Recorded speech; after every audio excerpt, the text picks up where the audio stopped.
Hi, welcome back. This is an original Tales First story, and it's nice to have you here. Let's begin. At Christmas, my sister stood up, pointed at my 12-year-old, and hissed, "We all know she's faking." Then her cousin snatched the wheelchair away and laughed, "Just get up and walk." I didn't cry. I made one phone call. 5 minutes later, the whole room fell silent. The dining room was too bright, the kind of bright that makes everyone's smile look pasted on. My daughter, Grace, sat in her dining chair at the table, knees tucked in close like she was trying to take up less space. My sister Tiffany pushed back from her seat so fast her napkin slid to the floor. "She's pretending," Tiffany said, arm out, finger aimed right at Grace like a prosecutor. "You can't tell me she needs all this." Grace's eyes flicked to me, then down to her hands. Across the table, Logan, Tiffany's 11-year-old, Grace's cousin, grinned like he'd been handed a script. He reached beside Grace, grabbed the wheelchair by the handles, and yanked it out of her reach with a quick, triumphant pull. "Come on," he laughed, dragging it backward. "Stand up, walk." I didn't argue. I didn't beg them to stop. I slid my phone out of my pocket, unlocked it with my thumb, and tapped one starred contact like it was muscle memory. The screen rang once, twice, and then a face appeared, close, calm, and absolutely not part of our family. At first, people tried to talk over it.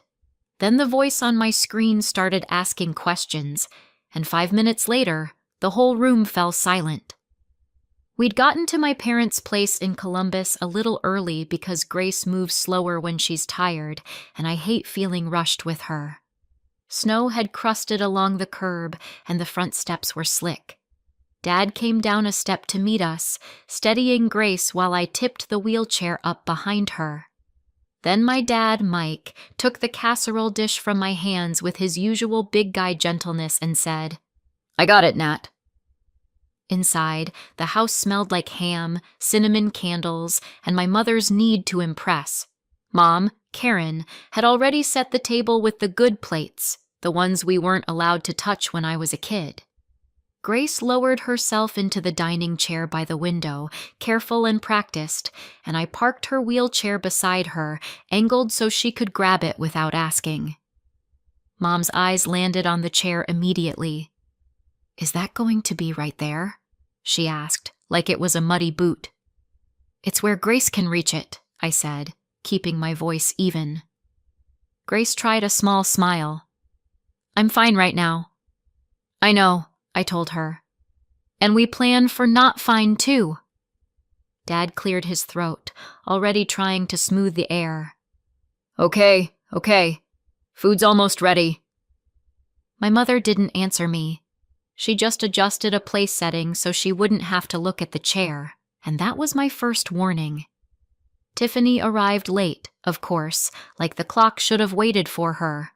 The front door banged open and cold air rushed in, followed by her perfume and her laugh.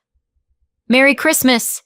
she called, loud enough for the neighbors, then she swept into the dining room like she owned the floorboards. Madison, 13 and already skilled at eye-rolling, trailed behind her with her phone in her hand.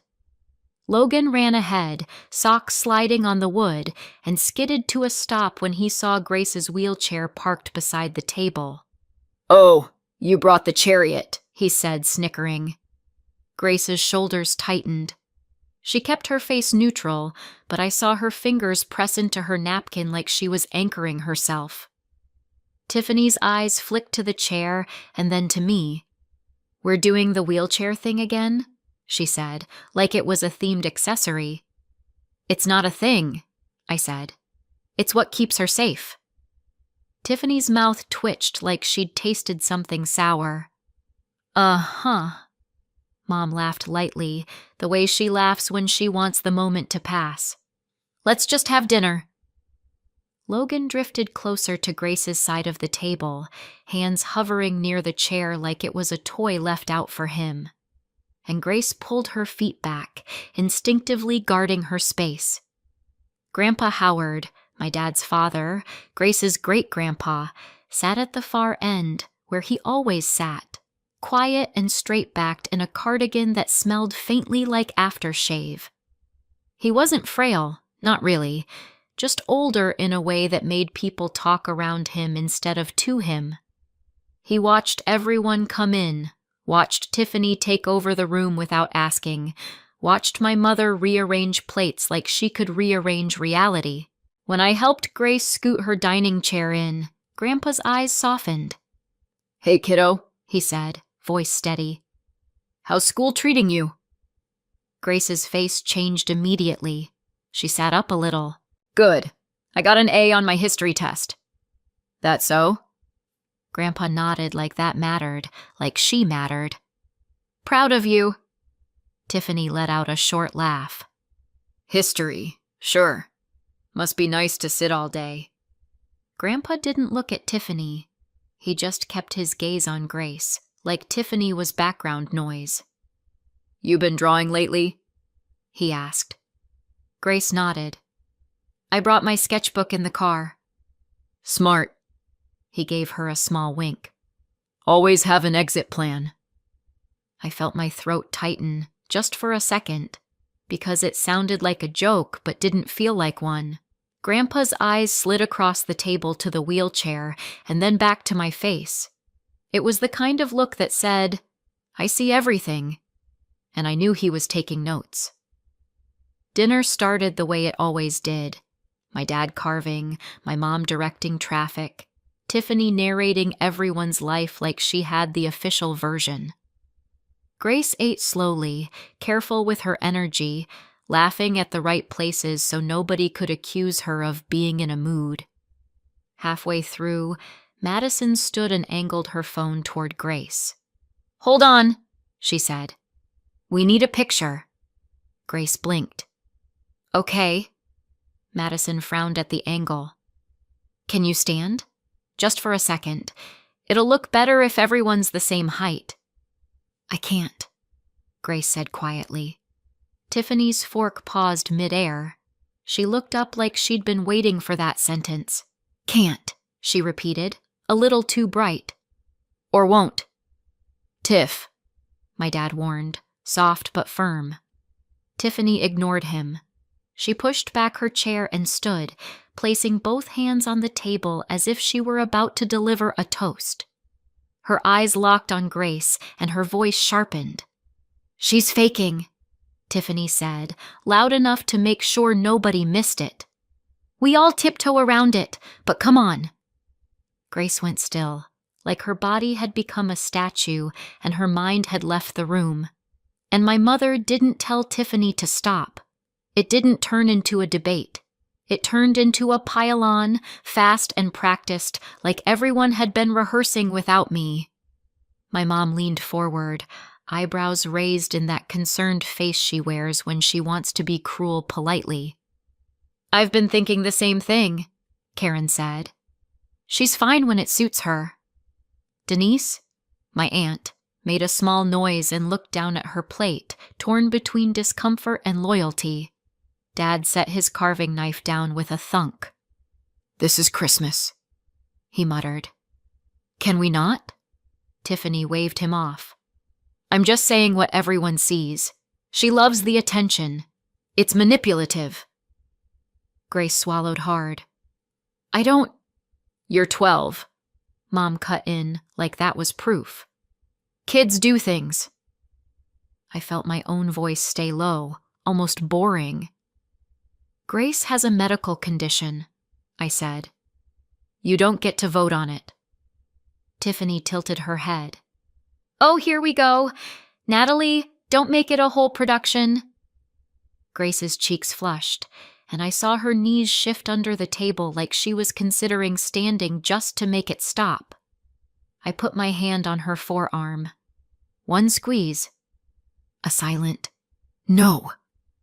My dad looked at me, helpless, like he wanted peace more than truth. And then Logan decided he wanted a turn. Logan slid out of his chair and walked behind Grace, where the wheelchair sat within reach like a lifeline. He grabbed the handles with both hands, eyes sparkling. "I'm gonna fix you," he said, loud and proud, like he'd invented the cure. "Logan," I snapped. One word, sharp. He yanked anyway, rolling the chair backward until it bumped into the buffet. Grace's hand shot out toward where it should have been and grabbed nothing but air. Her breath hitched, and she looked at that empty space like someone had pulled the floor away. "Stand up," Logan said, laughing. "Just do it." Nobody moved fast enough. Tiffany's mouth curled like she was entertained. My mother didn't stand. Even my dad froze in that awful in-between where he wanted it to stop but didn't want to challenge Tiffany. So I stood. Not to yell, not to plead. I stepped behind Grace like a wall, pulled my phone out, and hit call. When the screen lit up and the video connected, a face appeared. It looked straight into our dining room like it could see every lie on the table, and the smugness died all at once. But let me back up. When I was 9, Tiffany knocked over my birthday cake before anyone could cut it. It slid off the table in slow motion, frosting, candles, the whole thing, and splattered onto the kitchen floor. Tiffany stared at it for half a second, then started crying like she'd been injured. Mom rushed to her. "Oh, honey," Karen cooed, pulling Tiffany into her arms. Tiffany pointed at me through tears. "Natalie did it." I opened my mouth, shocked. "I didn't even touch—" "Don't," Mom warned, sharp now.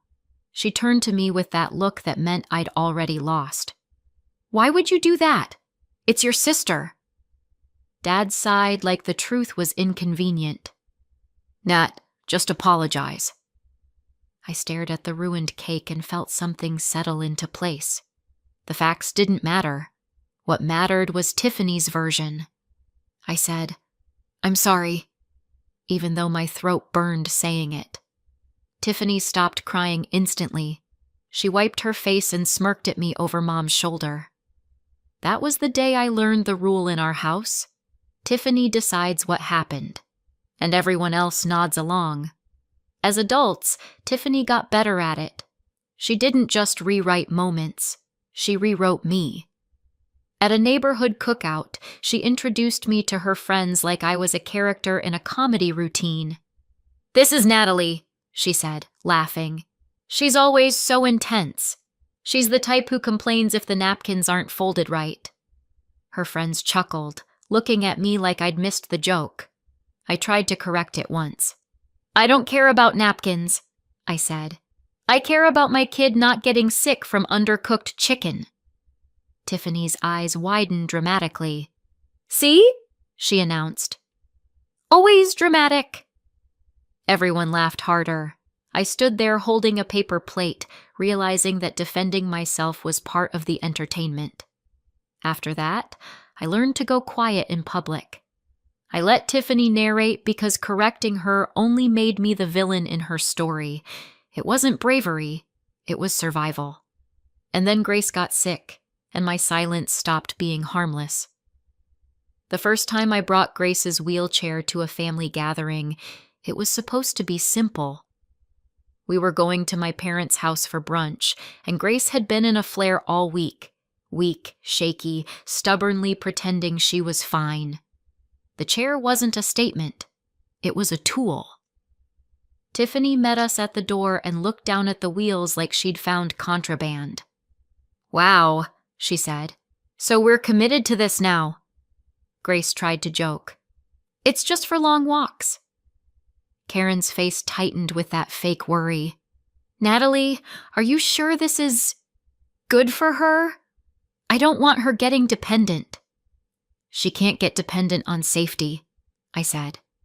Tiffany leaned toward Grace and lowered her voice just enough to feel private. "You know," she murmured, "if you just push through, your legs won't forget." Grace's smile flickered. Later in the bathroom, she whispered to me, "Mom, I'm sorry. I don't want them mad." I knelt and looked her in the eye. "You never apologize for your body," I said, steady. "Not to them. Not to anyone." Grace nodded, but her eyes stayed worried. And I realized my family wasn't worried about Grace's health at all.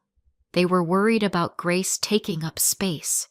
The kids learned fast because kids always do. At Thanksgiving, Madison lined everyone up for a photo and kept repositioning Grace like she was a prop. "If you stand," Madison said, sweet as syrup, "it'll look normal." Grace tried. She pushed up with shaking arms, took one step, then two, face going pale.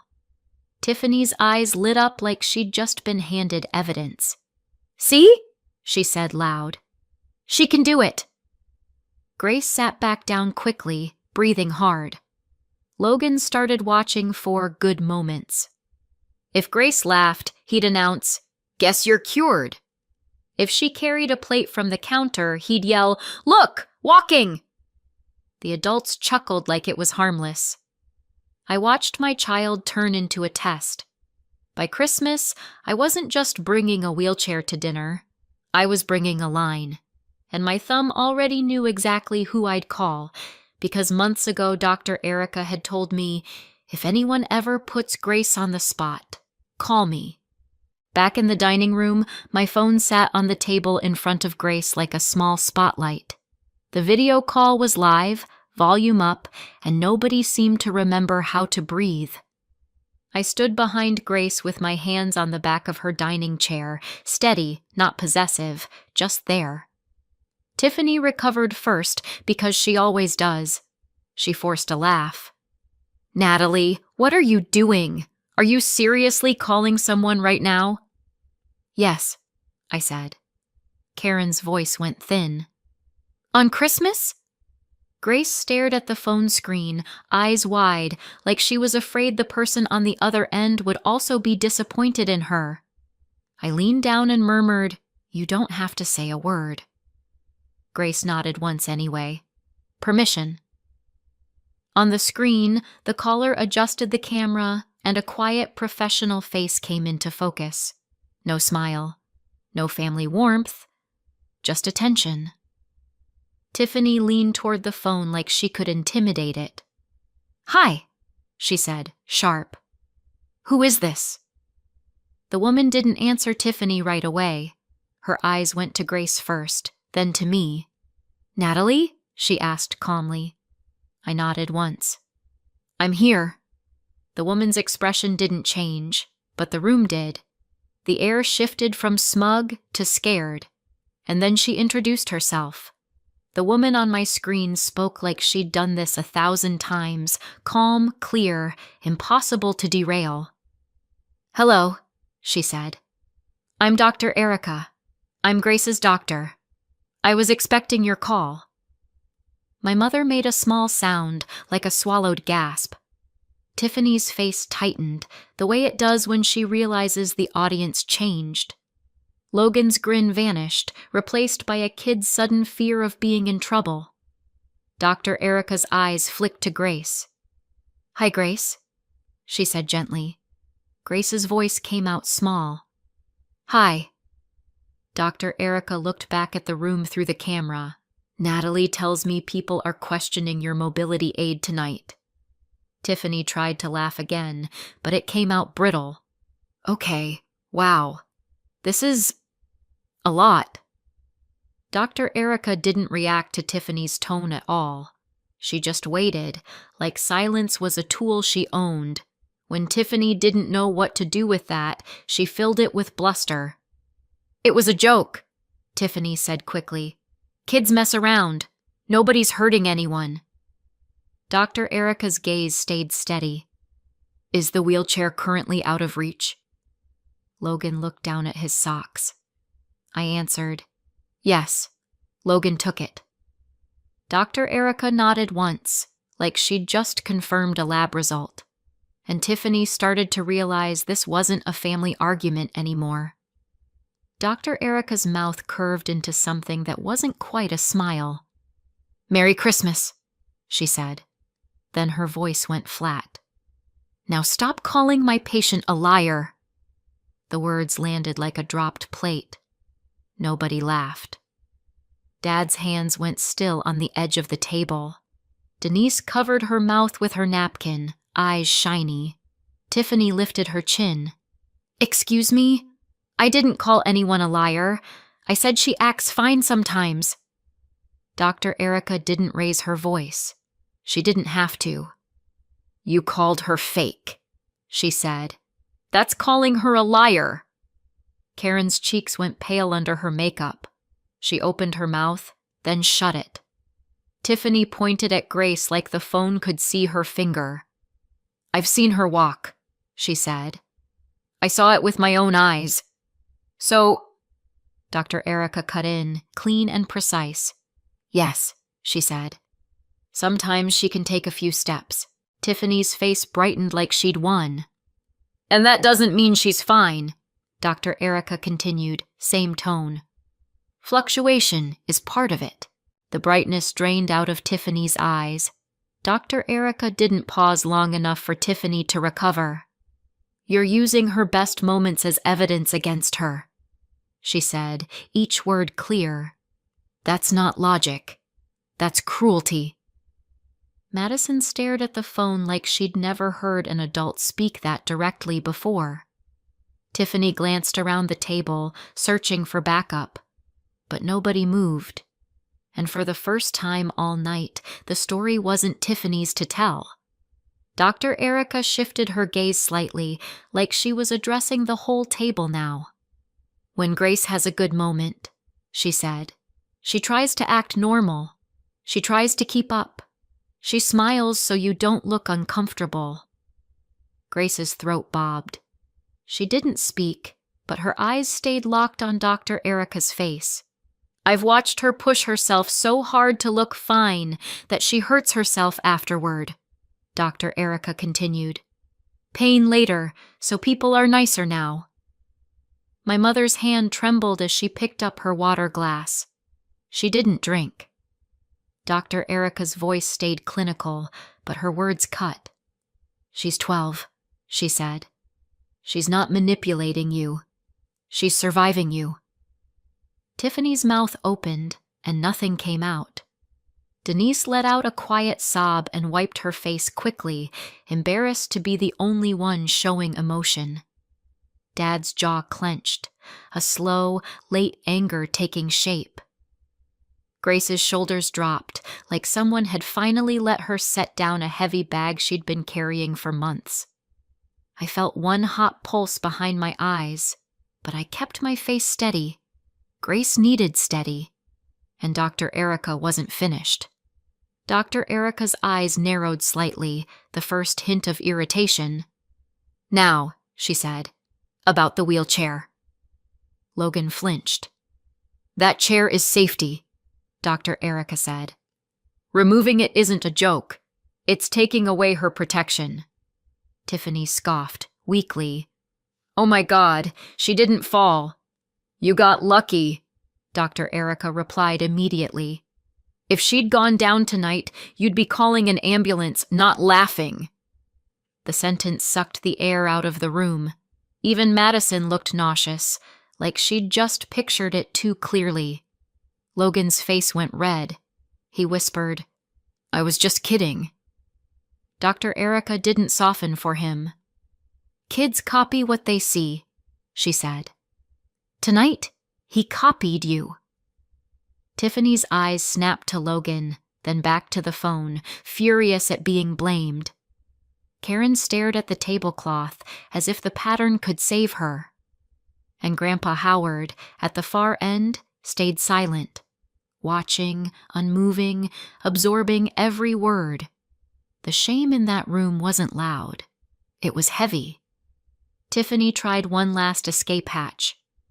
"We didn't know," she said, throwing her hands up. "Nobody explained it." Dr. Erica didn't blink. "You didn't ask," she said. That was it. No lecture. No extra sentence. Just the fact. Karen's lips parted, but no excuse formed fast enough. Dr. Erica's tone turned instructive, like she was giving discharge directions. "Here's what happens now," she said. "You return the wheelchair to where Grace can reach it." Logan made a move but froze, waiting to be told he was allowed. "And you apologize," Dr. Erica continued. "Not to her mother. Apologize to her." Silence stretched. Tiffany looked like she might explode, but she didn't want to explode in front of the doctor. My mother stared at Grace like she'd never actually seen her before. Grace kept her hands folded, still, like she was afraid any movement would be judged. Dr. Erica waited, calm, unmoving. The quiet was a kind of pressure, and nobody in that room knew how to breathe through it. I didn't wait for them to find their courage. I stepped around the table, walked to the buffet, and rolled Grace's wheelchair back myself. I brought it to her side and locked the wheels with a practiced click. Grace's fingers brushed the armrest like she was confirming it was real. Tiffany's voice came out small and angry. "This is insane," she muttered. Denise whispered to Grace, "Honey, I'm so sorry," tears sliding despite her effort. My mother's face had gone the color of paper. She looked at Grace and tried to speak, but the words snagged in her throat. Dr. Erica's voice returned, softer but still firm. "Grace," she said, "you did nothing wrong." Grace blinked hard and nodded once. I picked up my phone. "Thank you," I told Dr. Erica. "Call me if you need me," she said. Then the screen went dark. I didn't announce anything. I didn't give a speech. I slid my hand under Grace's elbow and said, "We're going home." Dad stood quickly. "Nat," I looked at him. "Not tonight." Grace and I made it to the door without anyone stopping us. Outside, in the cold, my phone started buzzing like it had a second life. By the next morning, Tiffany had a new story ready, delivered in a family group chat like a press release. "Natalie called a doctor on Christmas to make us look bad," the message read. It was a harmless joke, and she weaponized Grace to embarrass everyone. My mom added, "We're all just concerned." Denise typed, then deleted, then finally sent a single shaky, "It wasn't funny." Dad sent, "Let's all cool off." Tiffany replied immediately, "Exactly. Natalie needs to calm down." I stared at the screen while Grace colored at the coffee table, her wheelchair beside her like it belonged there. Because it did. The rewrite wasn't surprising. It was automatic. Tiffany couldn't live in a world where she'd been wrong. I typed one message, short and factual. "A medical professional told you to apologize to Grace. If you're calling it a joke, you learned nothing." Tiffany responded with a laughing emoji. I didn't argue further. I tapped the group settings, muted it, and blocked Tiffany first. Then anyone who called that night a joke. The quiet that followed wasn't sad. It was clean. The next pressure came through my front door because my mother has never respected a boundary she didn't choose. 2 days after Christmas, Karen showed up on my porch with a tin of cookies like sugar could erase anything. I opened the door enough to step outside and close it behind me. "You're really doing this?" she asked, eyes wide. "Cutting off your family?" "I'm protecting my child," I said. Karen's voice sharpened. "Tiffany feels attacked. You made us all look terrible." "You made yourselves look terrible," I replied, still calm. "I just stopped you from doing it in private." Dad's car pulled up behind her, and he got out slowly, hands in his coat pockets. His eyes looked tired. "Nat," he began, the peacemaker again. I held up a hand. "If you want to see Grace, you can. Here, with respect.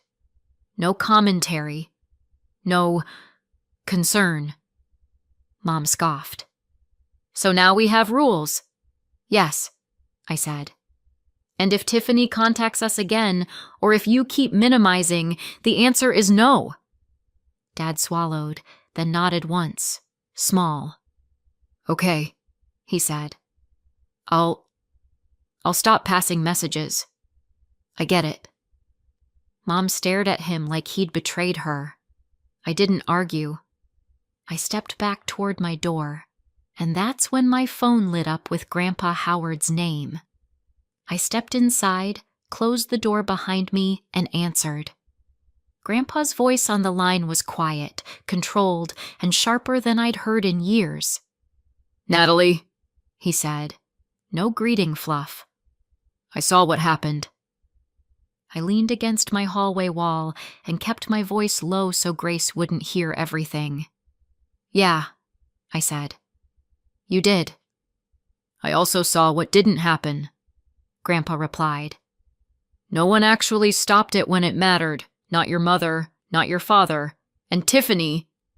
He exhaled through his nose, more anger than breath. That woman humiliated a child. My stomach tightened. They're rewriting it now, I said. Like always. I know, Grandpa said. They tried it with me. Tiffany called yesterday to tell me you caused a scene. I almost laughed, but it came out dry. Of course she did. Grandpa's voice dropped even lower. Listen carefully, he said. I'm not leaving a penny to people who humiliate a child. My hand gripped the phone harder. Grandpa! I mean it, he cut in. I'm calling my lawyer. You and Grace will be protected. Tiffany gets nothing, and neither will anyone who backed her by laughing, filming, or taking that chair. That includes Madison and Logan. I closed my eyes for a second, not from joy, just from the weight of it. You don't have to do that, I said, even as part of me understood why he wanted to. I do, Grandpa replied. Because nobody else did anything when it mattered.